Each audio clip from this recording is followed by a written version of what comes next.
Ya, assalamualaikum para petani muda dan calon petani. Kalau kemarin saya membuat video untuk pengolahan lahan yang hanya 1.000 meter persegi, bisa kita gunakan untuk pertanian dan peternakan secara terpadu. Dan kali ini saya akan mulai ngajak belajar sedulur-sedulur bagaimana cara kita menanam pohon yang kita jadikan sebagai tanaman yang akan kita tanam di lahan yang luasnya minimal 1.000 meter itu.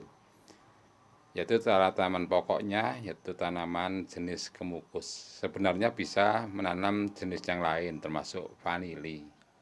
Tapi ternyata vanili itu ya dari sisi keamanan ketika panen dan kebun kita jauh dari rumah kita, ketika panen justru kita kadang-kadang kalah dengan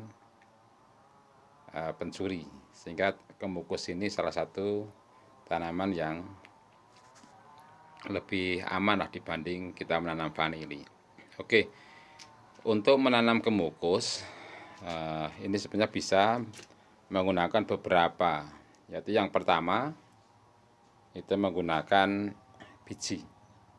Ini tadi saya petik di pohon biji kemukus ini, tapi sebaiknya ini kalau ini baru menguning, tapi sebaiknya kalau akan kita tanam ini sudah memerah, bijinya sudah memerah, jadi sudah tua.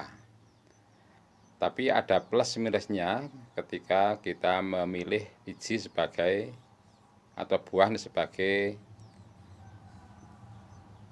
bibit yang akan kita jadikan bibit yang akan kita tanam. Yang kedua bisa menggunakan sulur, ini sulur gantung, ini sulur cacing tapi gantung. Ini biasanya kecil ini batangnya kecil, ini hanya sebesar lidi kecil, tapi ini pun juga ada plus minusnya. Terus yang ketiga kita menggunakan sulur cacing yang kita ambil dari yang ada di tanah. Ini sudah ada akarnya, ini pun juga ada plus minusnya. Yang ketiga kita mengambil ini solor buah bisa kita jadikan bibit juga. Ini yang menggantung, tapi ini solornya bukan solor cacing tapi solor buah. Atau yang keempat kita menggunakan ini solor panjat. Solor panjat ini biasanya batangnya besar dibanding dengan solor cacing. Oke, yuk sekarang kita bahas satu persatu plus minusnya ataupun kelebihan dan kekurangannya ketika kita memilih bibit yang akan kita tanam. Tapi sebenarnya dengan plus minusnya ini menunjukkan bahwa Tuhan ini menciptakan sesuatu ini pasti ada maksudnya. Setidaknya agar kita bisa belajar. Dan ini ketika kita menanam dengan biji juga ada plus minusnya. Nah ini kalau kita akan menanam sendiri, kita mengambil bibit dari pohon. Tapi kalau kita akan beli bibitnya sudah di polybag, paling tidak kita tahu yang digunakan itu dari apa. Kita tanyakan kepada penjualnya menanam dari biji atau dari solor cacing atau solor panjat. Karena dengan kita tahu, kita bisa menentukan. Walaupun sebenarnya plus minus itu bisa menghasilkan, tapi tentunya dengan perlakuan dan waktunya juga agak lama. Kalau pakai solor yang panjat itu 2 tahun sudah berbuah, tapi kalau pakai biji, nah ini kita kupas satu persatu. Kalau kita menggunakan biji, itu memang hidupnya itu akan lebih mudah, dan biasanya pohon kemukus ini yang ditanam dari biji itu pohonnya akan lebih kuat, dia akan lebih tahan terhadap hama jamur dan lain-lain. Kelebihannya itu tanam biji bisa lebih kuat, juga tanamannya biasanya akarnya itu sudah lebih kuat juga.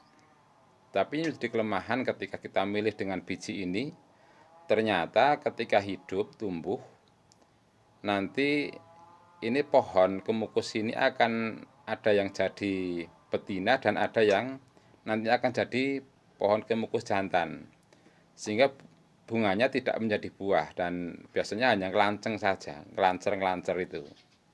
Nah, walaupun itu nanti bisa kita rubah menjadi pohon kemukus yang mau berbuah atau betina, tapi harus disambung dulu lah, sehingga prosesnya ini nanti akan lebih lama.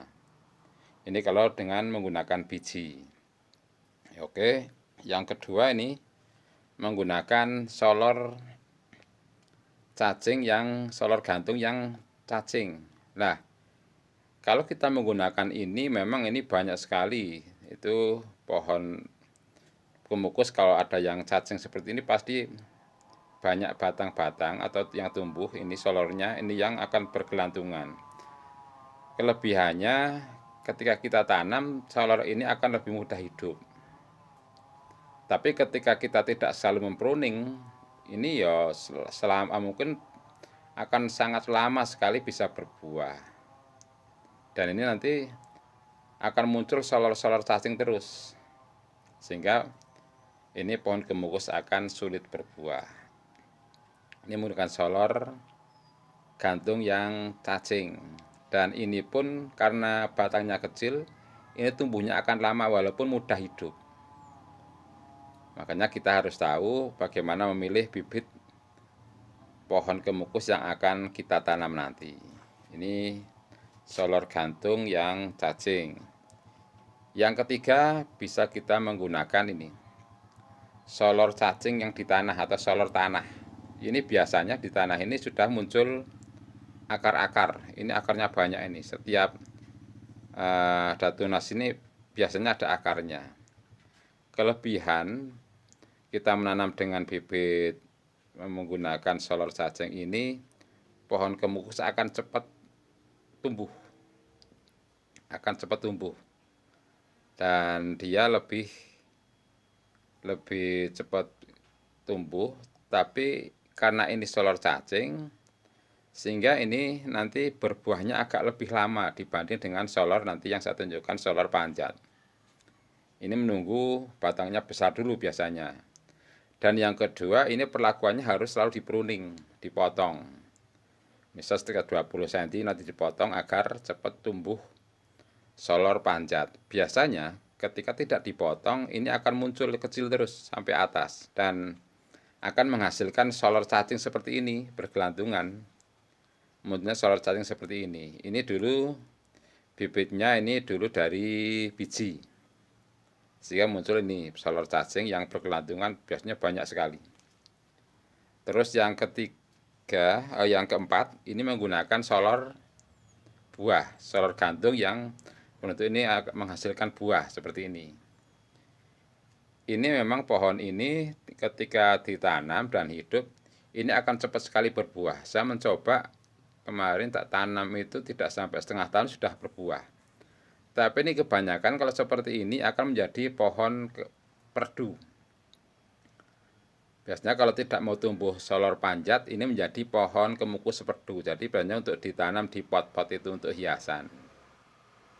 Nah ini plus minusnya. Kalau ketika tidak ada solor yang panjat biasanya perkembangannya ini akan sulit karena hanya itu saja yang tumbuh. Nah, dan yang kelima kita menggunakan solor panjat. Nah, solor panjat ini biasanya ini batangnya sudah besar dan sudah mulai muncul akar-akar yang biasanya menempel di pohon tajar. Ini. Nah, dulur-dulur petani muda dan calon petani, kalau saya sarankan, walaupun ini semuanya bibit bisa kita gunakan, termasuk dari ini biji, solor cacing ataupun solor ini, tapi saya sarankan kalau kita akan menanam kemukus, kita lebih baik memilih yang solar ini. Walaupun ini, kalau ini tengah-tengah. Tengah-tengah artinya ketika ditanam ini memang tidak mudah hidup, tapi juga tidak sulit banget. Tapi ketika ini kita tanam, nanti pohonnya karena sudah batang sudah gede, ini biasanya akan cepat berbuah. Dan cabangnya ke atas pun ini sudah juga tidak menghasilkan solor cacing, tapi menghasilkan solor panjat, dan ketika sudah tinggi, itu biasanya sudah nanti akan muncul solor gantung yang akan menghasilkan buah. Nah, dulur-dulur ini kita belajar bagaimana kita memilih bibit kemukus yang akan kita tanam. Ketepatan milih bibit itu juga akan menentukan keberhasilan atau kecepatan keberhasilan kita. Walaupun yang kita tanam apapun, ketika kita mau belajar dan kita mau memperlakukan bibit kemukus dengan baik, contoh kalau nanti muncul nanti pohonnya itu ternyata jantan, ternyata memang juga ada kelebihannya. Pohon kemukus jantan itu lebih tahan terhadap hama ternyata, dan lebih kuat. Tapi dia tidak mau berbuah, hanya berbunga saja. Lah, nanti perlakuan seperti apa? Nanti insya Allah akan saya buat video lagi, termasuk bagaimana cara kita menanam kemukus agar ketika kita tanam di lahan, langsung di lahan, ini persentase hidupnya akan lebih tinggi. Oke, salam bertani, salam berkebun, sukses selalu untuk kita semua. Assalamualaikum warahmatullahi wabarakatuh.